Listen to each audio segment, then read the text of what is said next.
বন্ধু, তাইলে এই নবী মানে কি মুহাম্মদ সাল্লাল্লাহু আলাইহি সাল্লাম, তাকেও বলা হচ্ছে কি ইব্রাহিম আলাইহিস সালামে অনুসরণ করতে। সকল প্রশংসা আল্লাহ পাকের। মহান আল্লাহর নামে শুরু করছি। আজকে দ্বিতীয় পর্ব শুরু হতে যাচ্ছে। আমাদের দার্শনিকের ভুবনের পক্ষ থেকে কোরআন শরীফের উপরে আমল করার ব্যাপারটি। এখানে আমি গত পর্বে আমি আপনাদের সামনে সূরা বাকারা শেষ করে সূরা ইমরানের থেকে আরম্ভ করেছিলাম। এখন আবার আমি সূরা ইমরান থেকে আপনাদের সামনে তুলে ধরছি। সূরা ইমরানের ৭৮ নম্বর আয়াতটায় দেখুন কি লেখা আছে। আর তাদের মধ্যে তো একদল লোক এমন আছে যারা নিজেদের জিহ্বাকে বাঁকা করে কিতাব পাঠ করে, যাতে তোমরা মনে করো যে তারা কিতাবেরই অংশ, অথচ তা কিতাবের অংশ নয়। তারা বলে এসব আল্লাহর তরফ থেকে, আসলে আল্লাহর তরফ থেকে নয়। তারা জেনে শুনে আল্লাহ সম্বন্ধে মিথ্যা আরোপ করে। কোন মানুষের পক্ষে এটা সম্ভব নয় যে আল্লাহ তাকে কিতাব, হিকমত, নবুয়ত দান করবেন, তারপর সে লোকদের বলবে তোমরা আল্লাহর পরিবর্তে আমার বান্দা হয়ে যাও। বরং সে বলবে তোমরা আল্লাহওয়ালা হয়ে যাও, এই জন্য তোমরা শিখাও কিতাব এবং নিজেরাও পাঠ করো। গুরুত্বপূর্ণ এই কথাটাই দেখুন। একদল লোক এমন আছে যারা জিহ্বা বাঁকা করে কিতাব পাঠ করে, অর্থাৎ এমন কিছু বললো যেটা আপনি কিছু বুঝলেন না, কিন্তু সে বললো যে এটা হলো কিতাবের অংশ, অথচ এটা কিতাবের অংশ নয়। তারা বলে এটা আল্লাহর তরফ থেকে, কিন্তু আল্লাহর তরফ থেকে নয়। যেমন এই যে বাজারে বই আছে না, অসংখ্য বই আছে যেগুলো একটাও আল্লাহর তরফ থেকে নয়। তারা বলে এটা আল্লাহর তরফ থেকে। আবার এখানে আরেকটি জিনিস দেখুন, তারা জেনে শুনে আল্লাহর প্রতি মিথ্যা আরোপ করে। কথায় কথায় তারা ওইখানে বলে আল্লাহ বলেছেন অমুক কথা, আল্লাহ বলেছেন এই কথা। এগুলো কি তারা জেনে শুনে মিথ্যা কথাগুলো বলে? কোন মানুষের পক্ষে এটা সম্ভব নয়। আল্লাহ তাকে কিতাব, হিকমত, নবুয়ত দান করলে তারপর সে লোকদের বলবে তোমরা আল্লাহর পরিবর্তে আমার বান্দা হয়ে যাও। যেমন এই যে আশেকে রসুল যেটা বলে যে তোমরা মুহাম্মদের হয়ে যাও, মুহাম্মদের বান্দা হয়ে যাও। তারা আল্লাহকে কিন্তু ছেড়ে দিচ্ছে সম্পূর্ণরূপে। তারা ওই অন্যদিকে নিয়ে যেতে চাচ্ছে, যেটা কখনোই কোনো সম্ভব নয় মানুষের পক্ষে, যেটা সম্ভব নয় মানুষের পক্ষে, সেটাই কিন্তু তারা করে যাচ্ছে। এই জন্যই যেতে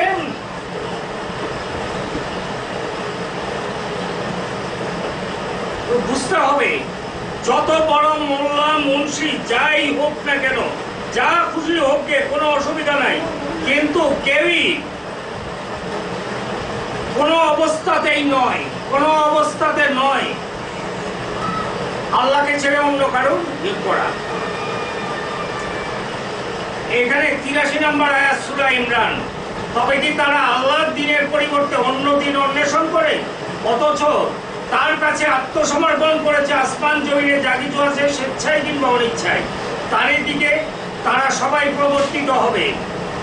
আর বলুন, আমরা ঈমান এনেছি আল্লাহর প্রতি, আমাদের উপর যা কিছু নাযিল হয়েছে তার প্রতি, যা কিছু নাযিল করা হয়েছে ইব্রাহিম, ইসমাঈল, ইসহাক, ইয়াকুব তার সন্তানদের উপর, যা কিছু প্রদান করা হয়েছে মুসা, ঈসাকে, অন্যান্য নবীদের, তাদের প্রতিপালকের তরফ থেকে, আমরা তাদের মধ্যে কোনো পার্থক্য করি না। আর আমরা তারই জন্য নিবেদিত আত্মসমর্পণকারী। তাহলে তবে কি তারা আল্লাহর দ্বীনের পরিবর্তে অন্য দ্বীন অন্বেষণ করবে, অথচ তার কাছে আত্মসমর্পণ করে আছে আসমান জমিনে যা কিছু আছে সবকিছু, স্বেচ্ছায় বা অনিচ্ছায়। আকাশে কি আছে আমরা জানি না, পৃথিবীতেও কতটুকু জানি, সকলেই তার কাছে। এই যে কোরআন বাদ দিয়ে যে বলা হয় আরেকটা কিতাব এনে দেওয়া হচ্ছে, সেটা কি আল্লাহর দ্বীনের পরিবর্তন কিনা? হাদিস জিনিসটা সেটাও কিন্তু আল্লাহর দ্বীনের পরিবর্তে তারা কোরআন থেকে সরাইতে চাচ্ছে। তারা বলতে চাচ্ছে হাদিস না বললে কোরআন বোঝা যায় না। আল্লাহ তাআলা কোরআন কোথায় কঠিন আছে? সেটা কি আল্লাহর দিন থেকে মানুষকে সরিয়ে দিতে চাচ্ছে তারা। তাহলে এখানে আবার দেখুন 84 নম্বর আয়াতে কি বলা হয়েছে, বলুন, মানে হযরত মুহাম্মদ সাল্লাল্লাহু আলাইহি ওয়াসাল্লামকে বলা হচ্ছে আপনি বলেন আমরা ঈমান এনেছি আল্লাহর প্রতি, তার উপর যা কিছু নাযিল হয়েছে তার প্রতি, যা কিছু নাযিল হয়েছে ইব্রাহিম, ইসমাইল, ইসহাক, ইয়াকুব ও তার সন্তানদের প্রতি, এবং যা কিছু দেওয়া হয়েছে মুসা, ঈসা অন্যান্য নবীদের তাদের প্রতিপালকের তরফ হতে, আমরা তাদের মধ্যে পার্থক্য করি না, আর আমরা তারই জন্য নিবেদিত আত্মসমর্পণকারী। তাই কোন নবীর মধ্যে কি পার্থক্য করা যাবে না। নবীদের উপরে যা নাযিল হয়েছে আল্লাহর তরফ থেকে সেটার উপরে আমাদের বিশ্বাস স্থাপন করতে হবে। তারপরেও যদি আপনারা মানুষের লেখা কিতাবের দিকে যান তাহলে কি আপনারা দ্বীনের পথ পাবেন? আল্লাহ তাআলা কোরআনে যেভাবে বলে দেওয়া হলো, এই যে সূরা ইমরানের 130 নম্বর আয়াতে আল্লাহ তাআলা বলেছেন, হে যারা ঈমান এনেছো তোমরা সুদ খেও না চক্রবৃদ্ধি হারে, তোমরা আল্লাহকে ভয় করো যাতে সফলতা লাভ করতে পারো। সুদটা চক্রবৃদ্ধি হারে যে খাওয়াটা, এই জিনিসটাকে আল্লাহ তাআলা নিষেধ করেছেন। তারপরে আমরা যে পত্রিকায় দেখি টাকা শোধ করতে না পারলে তাকে ধরে তার বাড়িঘর খুলে নেওয়া হয়, কোমরে দড়ি বেঁধে নিয়ে যাওয়া হয়। এই সকল অত্যাচার থেকে বাঁচার জন্য ঈমানদারদের বলা হয়েছে যারা ঈমান এনেছে। কারা আমরা ঈমান এনেছি সেটা কিন্তু এই আমাদের আচরণের দ্বারাই বোঝা যাবে। কিন্তু সূরা ইমরানের 144 নম্বর আয়াত দেখুন, মুহাম্মদ তো একজন রাসূল ছাড়া আর কিছু নয়, তার পূর্বে অনেক রাসূল চলে গেছে, অতএব যদি সে মারা যায় অথবা নিহত হয় তাহলে কি তোমরা পায়ের গোড়ালিতে ভর করে পেছনে ফিরে যাবে? তাহলে এই যে তাকে নিয়ে যত রকমের দোজাহানের বাদশা কত কিছু, এহেন ভাষা নাই যা ব্যবহার না হয়। আল্লাহ তাআলা কি বললেন, মুহাম্মদ তো একজন রাসূল ছাড়া আর কিছুই নয়, তার পূর্বেও অনেক রাসূল চলে গেছে। তাহলে আল্লাহ তাআলা তাকে বলছেন অন্যান্য রাসূলদের মতন তিনিও একজন রাসূল। আর খানিকক্ষণ আগে যে কথাটা বললাম, কোন নবী রাসূলের মধ্যে পার্থক্য করা যাবে না, কোন আসমানি কিতাবে পার্থক্য করা যাবে না। যারা ঈমান এনেছে আল্লাহর প্রতি,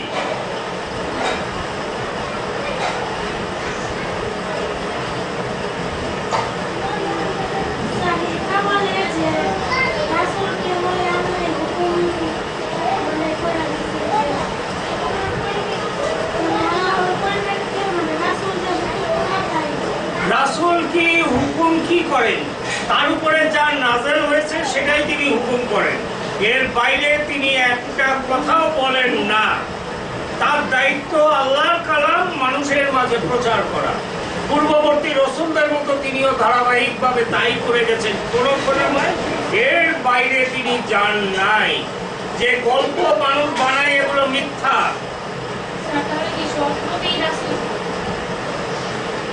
আল্লাহ তাআলা রাসূল মানেও পয়গম্বর, নবী মানেও পয়গম্বর। নবী বা রাসূল একই অর্থে বোঝানো হয়, তবে কিছুটা কথা আছে যাদের উপর আসমানি কিতাব নাযিল হয়েছে বলা হয়, কিন্তু এটা সম্বন্ধে আমি কোনো যুক্তি পাই নাই। নবী বা রাসূল বলতে তো একই কথা বলা হচ্ছে, যেমন সূরা ইয়াসিনে বলা হয়েছে, যখন আমি তাদের কাছে কয়েকজন রাসূল পাঠাইলাম।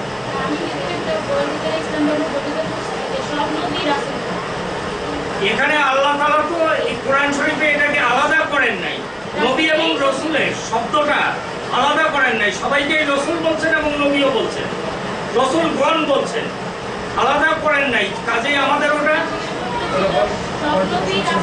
দেখুন, এই কথাটা নিয়ে আমাদের যাওয়ার দরকার নাই। তো আমাদের কোন নবীর মধ্যে আমরা পার্থক্য করছি না কোরআন অনুযায়ী।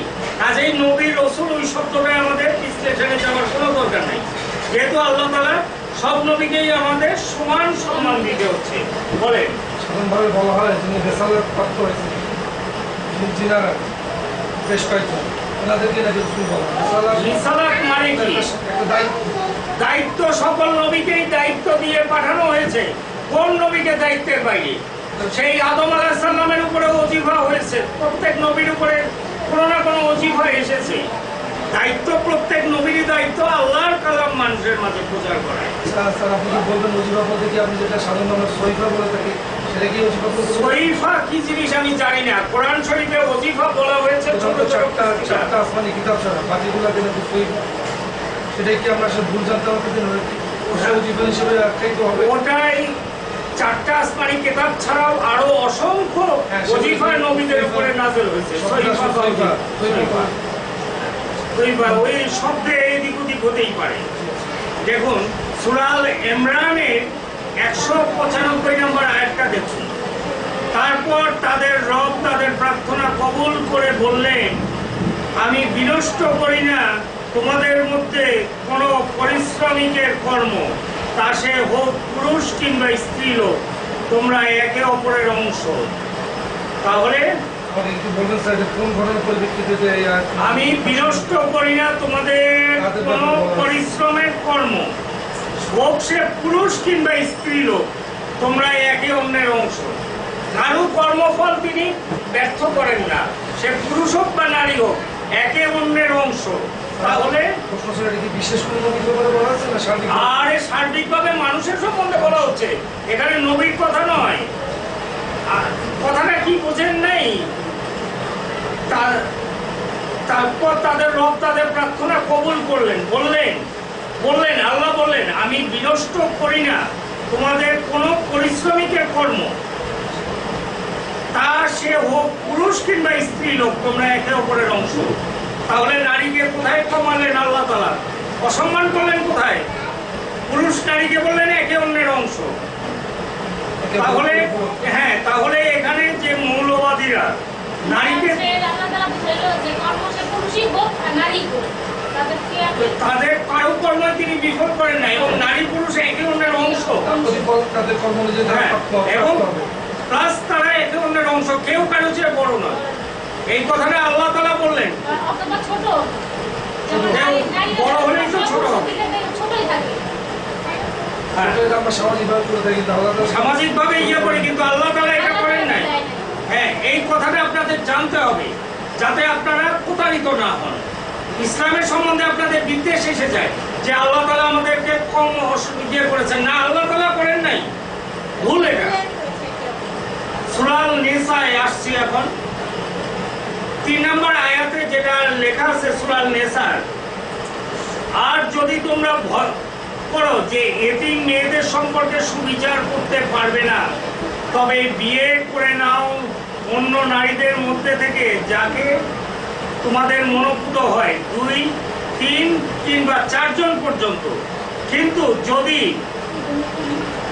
আশঙ্কা করো যে তোমার তাদের মধ্যে সুবিচার করতে পারবে না, তবে একজনকে অথবা তোমাদের সত্ত্বাধীনে কৃতদাসীকে, এতেই পক্ষপাতিত্বে জড়িত না হওয়ার সম্ভাবনা অধিক।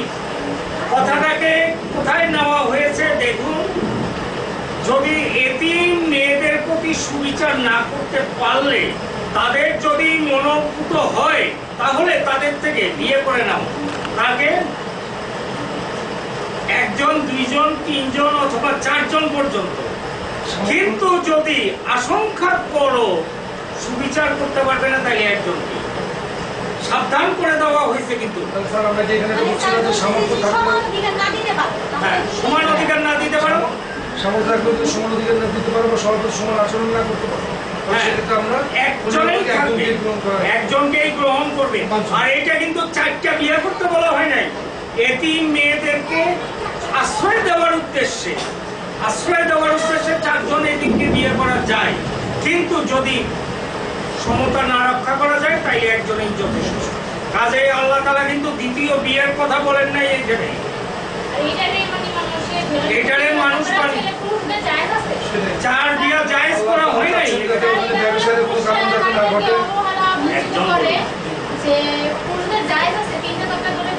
না, পুরুষকে জায়েজ নয়।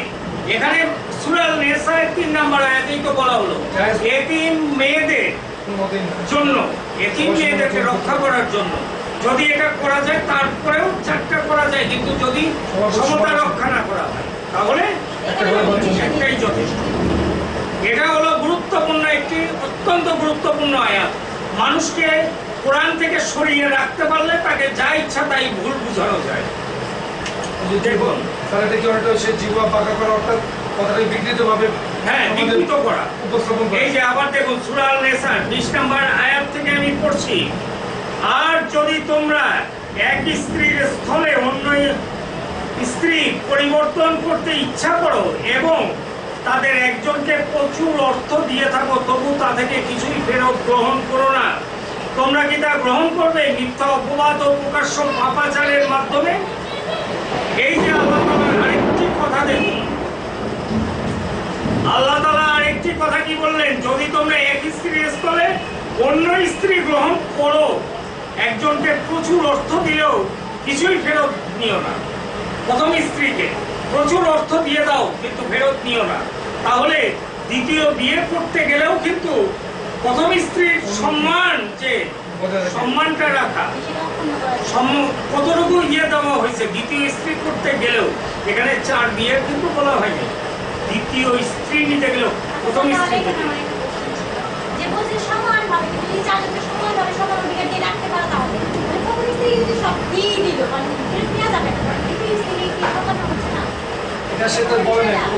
এই জন্য তো দ্বিতীয় স্ত্রী যাতে গ্রহণ না করা হয়, আল্লাহ তাআলা কিন্তু দ্বিতীয় স্ত্রী যাতে গ্রহণ না করা হয় সেই জন্যই এই ইয়েটা করে দিয়েছে। হ্যাঁ, কিন্তু রাখা আছে, আল্লাহ তাআলার বিধান খুব কঠিন বিধান দিয়ে রেখেছেন। নারীকে তিনি সেইভাবে ইয়েটা রেখেছেন, সম্মান দিয়ে রেখেছেন।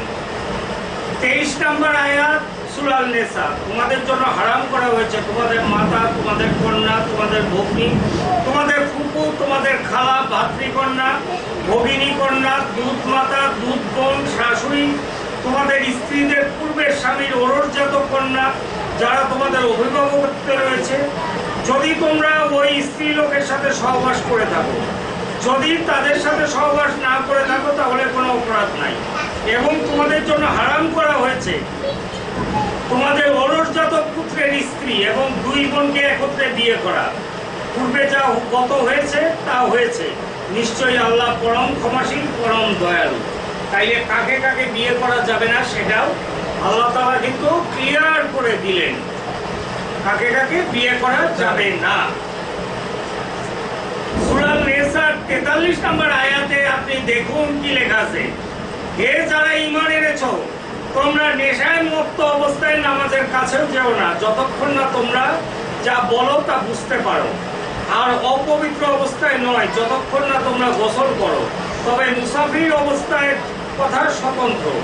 আর যদি তোমরা অসুস্থ হও কিংবা সফরে থাকো, অথবা তোমাদের কেউ প্রস্রাব পায়খানা থেকে এসে থাকে, অথবা তোমরা স্ত্রী সহবাস করে থাকো এবং পানি না পাও, তবে পবিত্র মাটি দিয়ে তায়াম্মুম করো, মুছিও করবে মুখমণ্ডল, হাত এবং নিজের।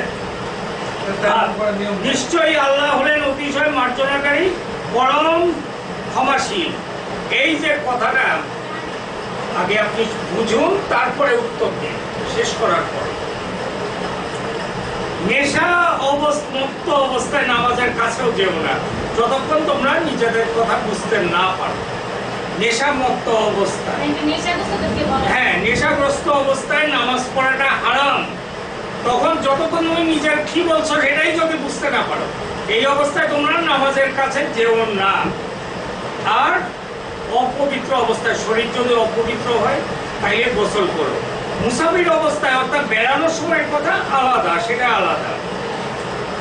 আর একটা ইয়েতে কেউ যদি অসুস্থ হয় কিংবা শরীর খুব খারাপ, পায়খানা প্রস্রাব করে আসে, স্ত্রী সহবাস করে আসে, এই সময়ও যদি তোমরা পানিটা না পাও তাহলে মাটি দিয়েও তায়াম্মুম করে নাও।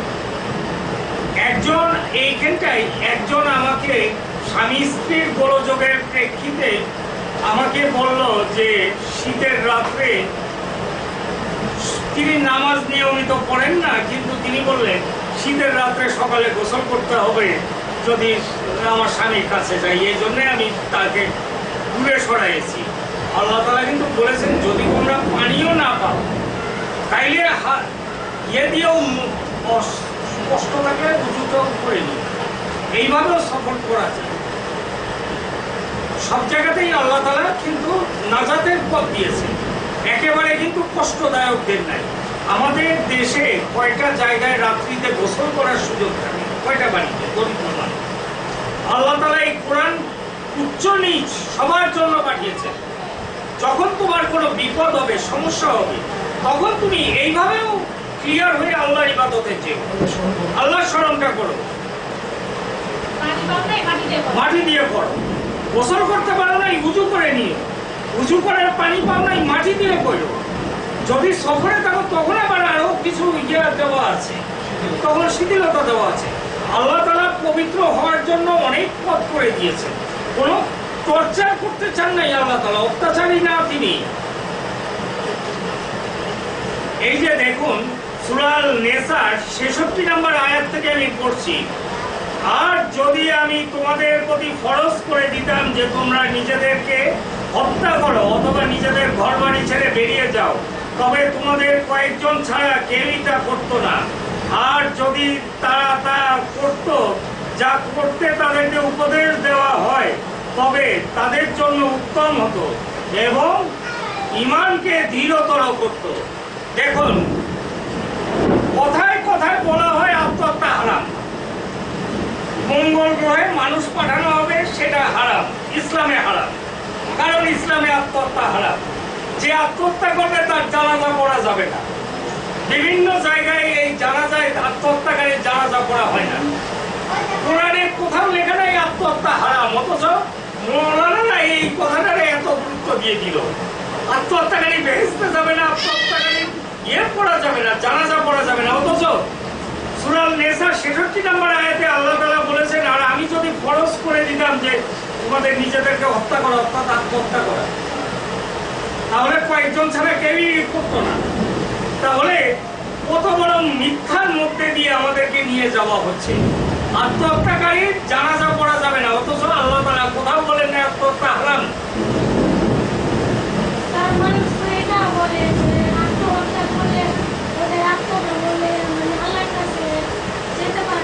আল্লাহর কাছে যেতে পারে, আমি সবই মানলাম, কিন্তু সেটা কোরআন মোতাবেক বলতে হবে। তো মানুষ কি বললো তা তো দরকার নেই আমার। আল্লাহ তাআলা বললেন আমি যদি ফরজ করে দিতাম আত্মহত্যা, তাহলে কি হইতো? কেউই করতো না। নিজেদের বাড়ি থেকে বেরিয়ে যাও বললেও কয়েকজন ছাড়া করতো না। তাহলে আল্লাহ তাআলা কোথায় বললেন আত্মহত্যা হারাম?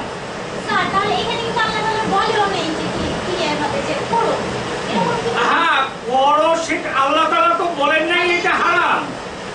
করার জন্য যদি বলতেন তাইলে তোমরা কয়েকজন ছাড়া কেউ করতে না, এইটাই বলে দিলেন। আর তো এখানে আর কিছু বলার দরকার নাই।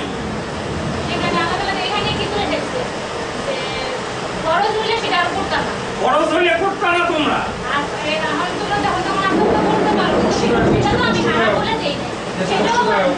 একজন কথা বলার মধ্যে আরেকজন বলবেন না। আমার কোরআন শেষ হলে পরে তারপরে আপনারা প্রশ্ন আরম্ভ করবেন। আমরা শেষ সময় পর্যন্ত ছিলাম সূরা নিসার, ওখানে কথা ছিল আত্মহত্যা নিয়ে আমরা কথা বলছিলাম। এবার আসুন সূরা নিসার 105 নম্বর আয়াতে আল্লাহ তাআলা যা বলেছেন,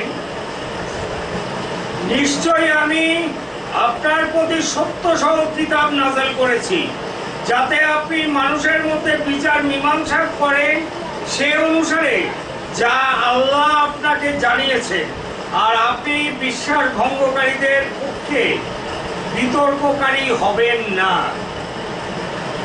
আল্লাহ তাআলা তাইলে আমাদের শেষ নবীকে কি বললেন? মানুষের মধ্যে মীমাংসা করবেন যা আপনাকে আমি শিখিয়ে দিয়েছি, অর্থাৎ কোরআনের দ্বারা সত্য সহ কিতাব নাযিল করেছি। এই জন্য আপনারাই যে বিচার মীমাংসা করবেন সেটা কোরআনের দ্বারা করবেন, নিজস্ব কোনো বুদ্ধিতে নয়।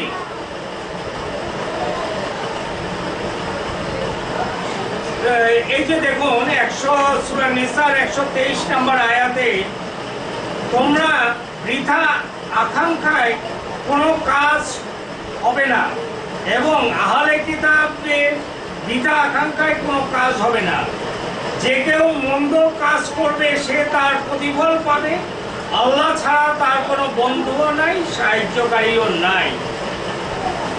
125 নম্বর আয়াতে লেখা আছে, কে উত্তম দিনের দিকে তার চেয়ে যে নিজেকে সোপর্দ করে দেয় আল্লাহর কাছে, সৎ কাজে নিয়োজিত থাকে এবং একনিষ্ঠভাবে মিল্লাতে ইব্রাহিমের অনুসরণ করে।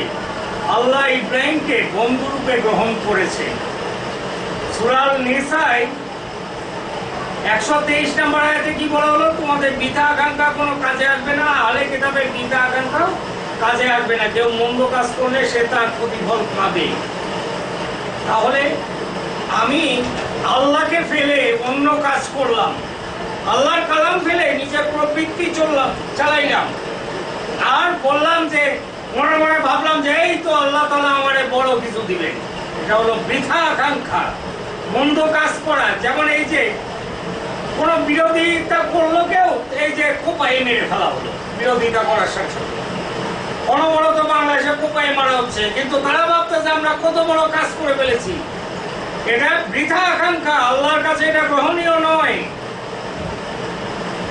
আর কেউ 125 নম্বর আয়াত, কে উত্তম দিনের দিকে তার চেয়ে যে নিজেকে সোপর্দ করে দেয় আল্লাহর কাছে, অর্থাৎ সারেন্ডারকারী আল্লাহর কাছে, এবং সৎ কাজে নিয়োজিত থাকে এবং একনিষ্ঠভাবে মিল্লাতে ইব্রাহিমকে অনুসরণ করে। আর ইব্রাহিমকে আল্লাহ বন্ধুরূপে গ্রহণ করেছে। এখন প্রায় সময় মসজিদ থেকে শুরু করে সব জায়গায় আমি শুনতে পাই এই কথাটা বলা যে কি আল্লাহর বন্ধু হলেন মুহাম্মদ সাল্লাল্লাহু আলাইহি ওয়াসাল্লাম, আল্লাহর বন্ধুস্থ। এখানে দেখি কোরআনে সূরা নিসার 125 নম্বর আয়াতে আল্লাহ বলেছেন ইব্রাহিমকে বন্ধুরূপে গ্রহণ করেছেন। তাহলে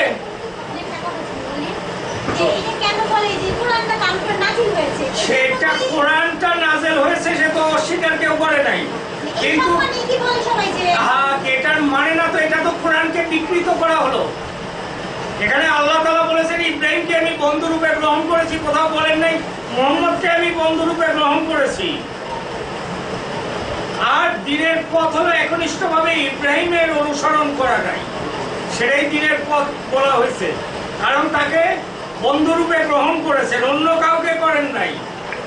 আল্লাহ তাআলা অন্য কাউকে বন্ধুরূপে বলেন নাই, অথচ এই কথাটা সব জায়গায় প্রচার করা হয়। আমার একটা প্রশ্ন ছিল, ইব্রাহিমের পথ বলতে আমরা কিভাবে খুঁজে পাবো? ইব্রাহিম মিল্লাতে ইব্রাহিম আলাইহিস সালামের যে আদর্শ, সেটাই তো ইসলাম। ইব্রাহিম আলাইহিস সালামকে আল্লাহ বন্ধুরূপে গ্রহণ করেছে। একটা আদর্শ কথা আমার জানা আছে, এটা আমরা সাধারণত সমাজে করি না। আমি শুনেছি ইব্রাহিম আলাইহিস সালাম যখন খেতে বসতেন, অন্তত নিজের পক্ষে একটা লোককে সাথে নিয়ে আমাদের তার চেয়ে বড় এটা হলো সাধারণ ব্যাপার। ইব্রাহিম আলাইহিস সালাম আল্লাহর শানে বারবার তিনি যে সারেন্ডার করেছেন এবং সৎ পথে দেখেছেন, সেটাই হলো সবচেয়ে বড় জিনিস। তার সারেন্ডার, কোমলতা, ভালোবাসা, বিনয়। স্যার আরেকটা কথা আমি বলতে পারি স্যার, তাহলে সারেন্ডার টু আল্লাহ বা ফুললি সারেন্ডার টু অলমাইটি, সুপর্দ করা, সারেন্ডার করা, এটাই কি আমরা আসলিম বা মুসলিম হিসাবে এই জন্য আমরা আখ্যায়িত? মুসলিম জিনিসটা কোরআন নাযিলের পূর্বেও আল্লাহ মুসলিম নাম রেখেছে। ইব্রাহিম আলাইহিস সালামের মতো করে হতে বলেছে সারেন্ডার। তার অনুসারে যদি তাহলে মুসলিম বলা যেতে পারে, যে তার অনুসরণ করতেই তো বলা হচ্ছে এখানে, কারণ তাকে আল্লাহ তাআলা বন্ধুরূপে গ্রহণ করেছেন। কোথাও বলা হয় নাই মুহাম্মদ সাল্লাল্লাহু আলাইহি ওয়াসাল্লামকে বন্ধুরূপে গ্রহণ করা হয়েছে, অথচ সর্বত্রই এই কথাটা বলা হয় আল্লাহর দোস্ত, আল্লাহর দোস্ত। এই হলো এক গুরুত্বপূর্ণ ব্যাপার কোরআনে। সূরা নিসার 136 নম্বর আয়াত, না 135 থেকে পড়ছি।